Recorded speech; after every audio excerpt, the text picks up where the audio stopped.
This is William Henderson. And this is B. McGraw.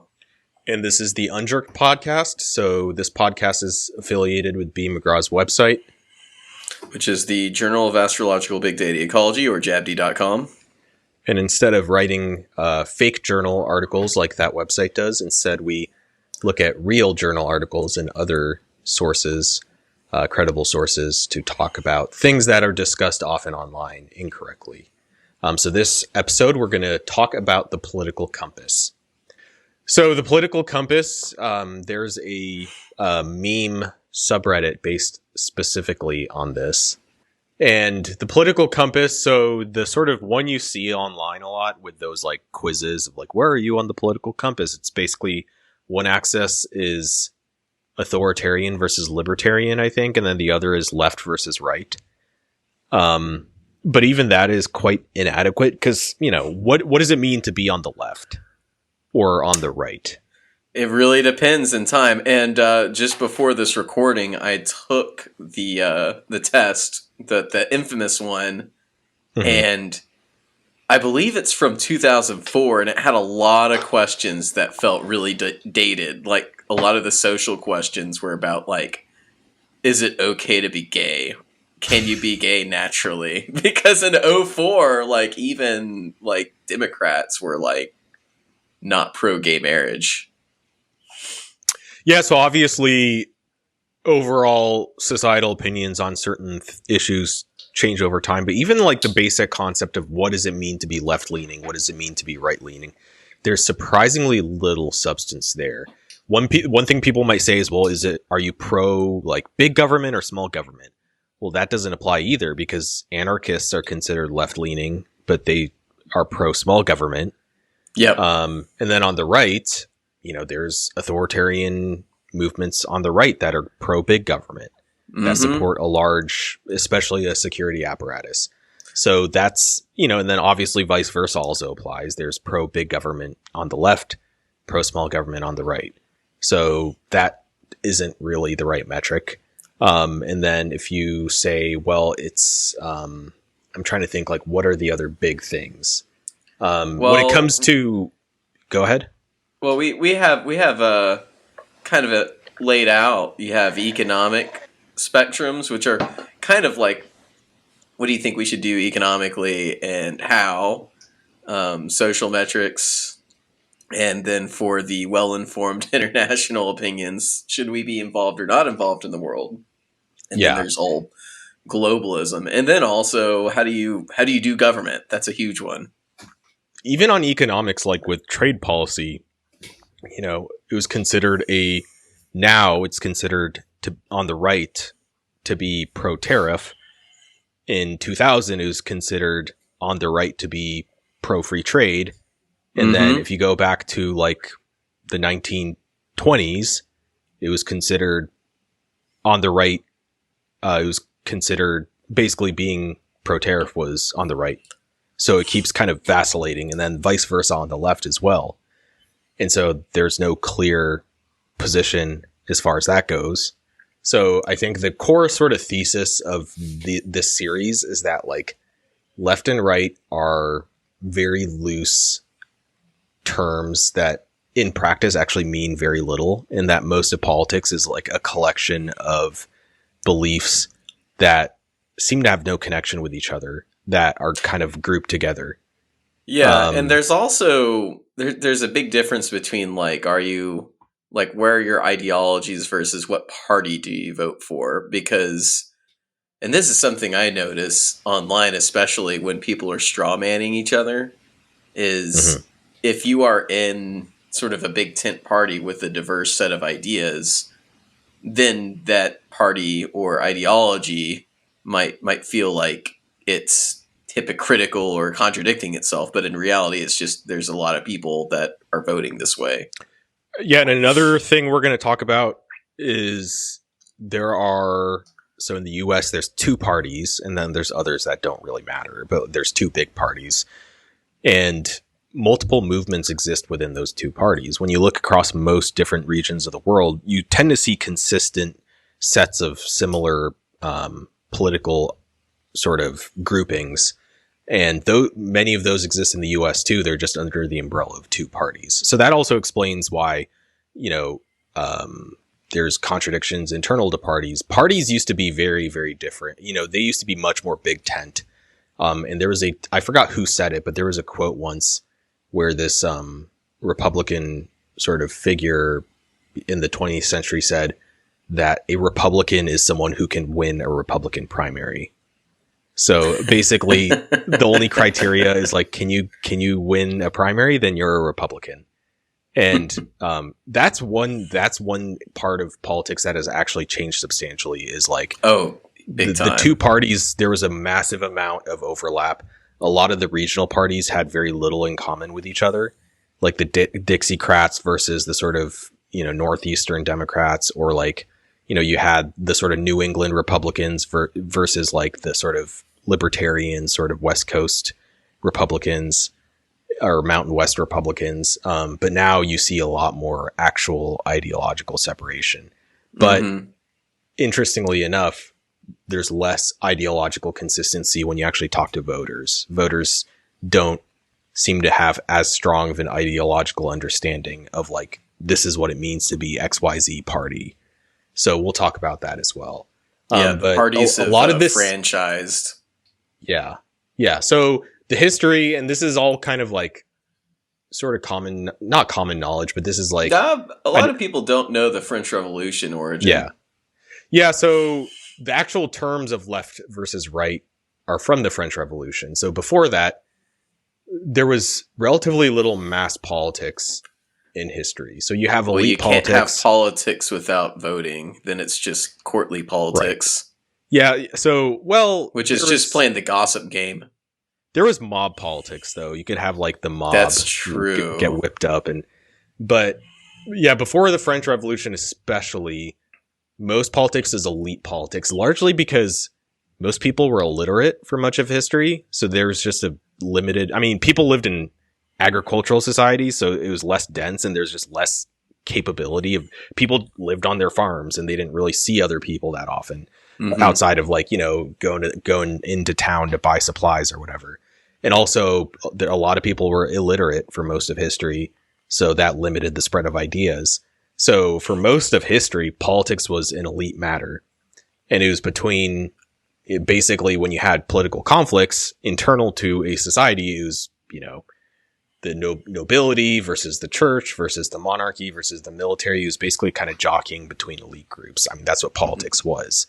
And when you had conflict between states, it was typically pretty zero sum, like I want to conquer your territory, or you might have religious conflicts. That was probably the closest things got to ideology. Did ancient Athenians have a left and a right? Or any polarization? Yeah, I'm not really sure. I do know there were like mass politics did exist in certain context. Like I think when you had like metropolitan politics, where you had a city that was like very politically influential, like in the Roman Republic, the plebeians would have like, these things are, strong ideas about politics. And Julius Caesar was like one of the OG sort of populists. He was a popularis.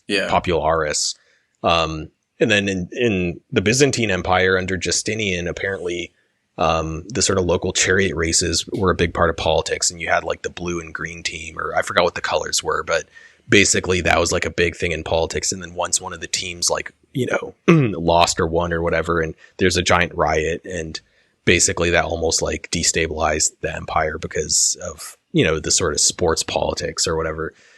So you had that type of stuff, but it was mostly just like inter-elite conflict. So what does it mean to be left or right in that context? It's and sort of also, at least anytime I've read anything from Roman Empire, I can't say I've dove deep into anything Greek. It always felt like way more results-based and less ideology-based. Right. Maybe you could argue like the killing of Caesar or something like that might have been ideological, but even then, that was just the elites. Yeah. And it would otherwise would have been like, oh, bread prices are too high, or, Senate is doing nothing about these floods or something. Yeah. And then when the French Revolution happened, so basically you had the three estates, and what was that sort of meeting called where the king called tennis court oath? No, it was before. Wait. No. It was the States General. Yeah. Yep. So the first estate was, I believe, the nobility, right? And then the second estate was the church, and then the third estate was basically everybody else. Mm-hmm. And in practice, the representatives of the third estate, they weren't like random. It wasn't like, oh, the baker who like makes bread in this town, and the homeless dude who lives over here. It wasn't just like random people. It was mostly sort of like the intellectual and cultural elites of society. So it was lawyers, academic people, intellectuals, doctors, like those types of people were the ones who were the representatives of the third estate. And that's where the left-right divide became a thing, because the first two estates sat on the right side of the room. I guess which side you're on depends on which way you're facing, but were there any like AOCs of the French Revolution that started as like a waitress and then made her way up? Yeah, I don't think so. Probably not. Yeah, and then the third estate sat on the left side. So that's where left and right came from in politics. That's where the terms came from. And that still sort of applies when it comes to the elites who are part of each sort of side. Because an interesting thing you see in modern politics is that both sides will call out the elites. And so you'll like hear like a billionaire talk about, a billionaire will have a podcast and like complain about the elites. And it's like, well, you're a billionaire. Like, aren't you the elite? And what they're talking about is pretty hilarious. The cultural elites. Yeah, what they're talking about is cultural elite. And so they're probably talking about like a journalist who, writes for some newspaper or whatever. And then vice versa. You can trust us, though. We're not elites.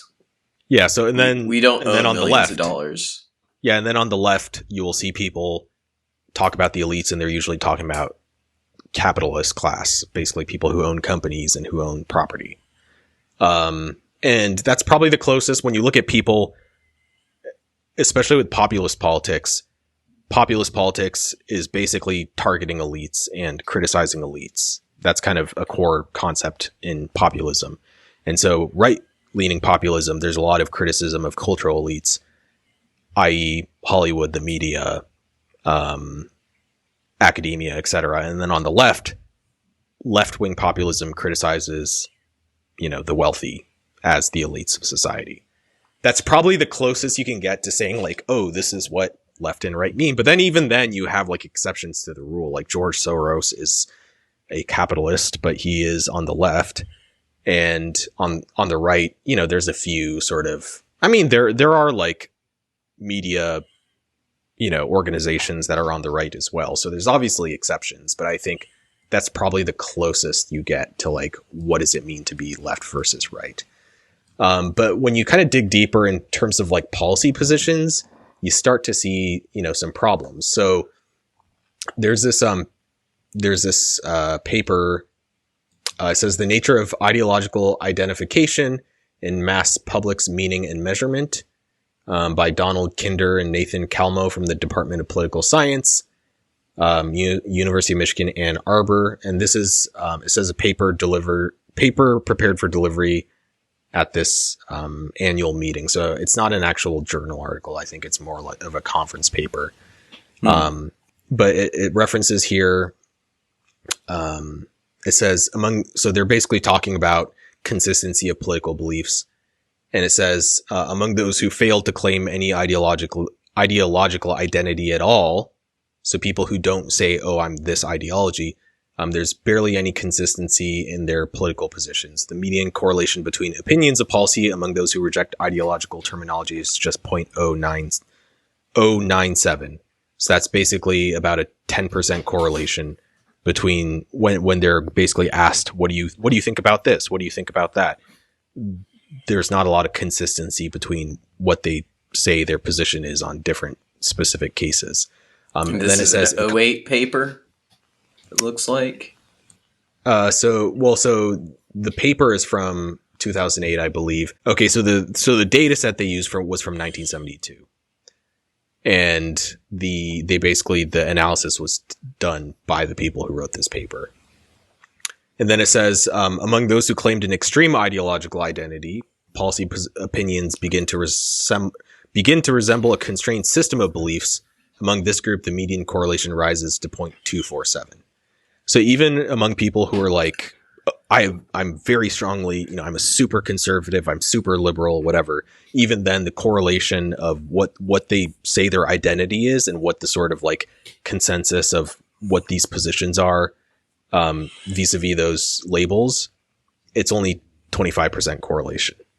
So only about a quarter of the sort of causality can be, not the causality, but the connection between, what they say they believe in could be like, oh, that relates to their self-identity of their political ideology. And so part of this, you could say, well, that just means the sort of policy positions themselves don't necessarily have to do with each other. Another way of looking at it is like, well, a lot of these people, they say they have strong opinions about, they're strongly liberal conservative, but when you kind of dig down into what they think about particular positions, they actually don't know. And another example, so there's this paper, this isn't a paper, this is an article in Vox. It says, for elites, politics is driven by ideology. For voters, it's not. But basically, it says, so they reference a book called Neither Liberal Nor Conservative Ideological Innocence in the American Public. And that book starts with a paper called The Nature of Belief Systems in Mass Publics. And it says the overwhelming majority of Americans were free of anything that resembled coherent liberal or conservative ideologies. Quote, about 17% of the public could both assign the terms liberal and conservative correctly to the parties and say something sensible about what the term meant. And so essentially the sort of broad sort of conclusion is that like people have opinions about things. People are like, oh, well, I think we should do this about this issue. I think we should do that about that issue. But like, they're just not, they're kind of like one-off opinions. It's like, well, I think schools should do this. And I think when it comes to, gun policy, we should do this. And when it comes to healthcare, we should do this. People have opinions about particular issues, but most people don't really kind of like systematize it into a broader belief system. Which I suppose is like not a bad thing, because I don't think you could create like a completely consistent worldview on most of these spectrums anyway. That'd be really tough. Yeah. And there's this book, Ideology in America. And there's a portion of it, a chapter, and in this chapter, summary of the chapter from Cambridge University Press. But basically, it says that they're asking, do citizens want a liberal government that redistributes wealth or a conservative government that focuses on low taxes?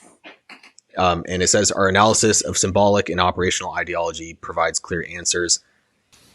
Is it true what they say that Americans are more polarized than they have been since the Civil War?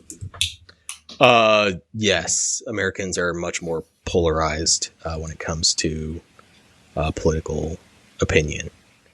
So basically, I can't find the quote, but basically the quote was saying that many Americans are symbolically conservative, but operationally liberal. So they say that, I'm a conservative person. I believe in, tradition and small government, etc. But then they say, oh, well, but I want you to protect my Medicare. I want you to protect my Medicaid. I want you to protect my Social Security. I want to make sure this policy I use, I can continue to use. And then you also see the opposite with like so-called limousine liberals who are, self-described symbolically liberal people who are like, I want, equity, justice, fairness, no hate in this household. But also I want my property taxes to be as low as possible. And if that means teachers barely get paid, well, that's what's going to happen essentially. And it's like, okay. Also, all of the zoning laws that go along with that. Yeah, zoning lifestyle. laws, basically like people who are like say that they're like, oh, well, I care about the poor as long as they're not close to me. Like, as long as they're somewhere else, I care about them. So yeah, basically. Yeah. So essentially, people have very strong identities, cultural identities. And that, you could argue, that is what separates people's politics. When you think about, people, I mean, here's a good example. Like, are you an urban dweller or do you live in the country? Do you care more about seeming like tough, or do you care more about seeming smart? Are you part of like a racial minority? And do you think that there's a unique experience that you have to deal with related to that? It's a lot of like identity-based stuff that I think explains a lot of politics in this country. I think that's a lot of it now too. Especially now. Even more so. Yeah, has it been this tied into identity than it has in the past? Well, there's always been a component of identity, but I think there was definitely, I think in the 20th century, there's a lot more, politics is a lot more a referendum on the New Deal and like, to what degree should we keep New Deal programs? I think that just matters much less now. You have people just, a lot of political debates now are about things that have nothing to do with policy. It's like some big thing that's trending on Twitter, and it's like, well, what does this have to do with public policy or legislation? It has nothing to do with it, but somehow vibes, not policy. Yeah. So I guess the sort of main point I guess I'm trying to make is like, left and right are like not very useful constructs and are mostly kind of a bundling of seemingly unrelated policy positions. Most people have opinions on various policy issues, but it doesn't really become a coherent ideology. And a lot of people are strongly influenced by culture when it comes to their view on politics. That's kind of what you tend to see. But also both sides are hypocrites. Yes. To some degree. Yes. To a degree, yeah. So what are the actual axes? Because it's not like there's no systematized way of looking at politics. There's, a way of looking at politics. So a lot of these, so I have a bunch of different axes that kind of explain things.